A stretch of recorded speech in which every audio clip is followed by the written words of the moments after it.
सामाजिक बांधिलकी जपत अमेनोरा येस फाउंडेशनने बुलढाणा जिल्ह्यातील खामगाव येथील सूर्योदय पारधी समाज आदिवासी आश्रमशाळेचे पालकत्व स्वीकारून विद्यार्थ्यांसाठी अत्याधुनिक क्रीडा संकुल आणि बंदिस्त प्रेक्षागृह उभारले आहे। या भव्य क्रीडा संकुलाचे उद्घाटन राष्ट्रीय स्वयंसेवक संघाचे सरसंघचालक परमपूज्य डॉक्टर मोहन भागवत यांच्या हस्ते 8 ऑगस्ट 2026 रोजी होणार असल्याची माहिती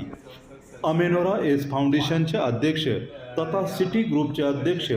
अनिरुद्ध देशपांडे यांनी आज पत्रकार परिषदेत दिली। ही कम्युनिटी पूर्ण मेन स्ट्रीम मध्ये आली पाहिजे असं साधारणतः 50-1 वर्षाचा हा प्रोग्राम होता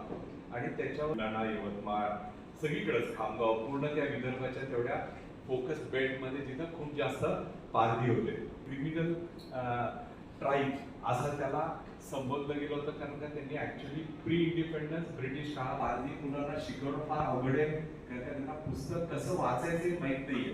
सो त्यांची भाषा पण वेगळी आहे। लर्निंगच्या बोर्डवर समजा इव्हापोरेशन होणार असेल तर ऍक्च्युअली प्लांट आहे, प्लास्टिक आणि मग आतमध्ये झालेलं पाणी असं दिसलं तरच त्यांना कळतं की हे इव्हापोरेशन काय आहे किंवा कुठली हिस्ट्री, जॉग्राफी स्क्रीनवर कळते।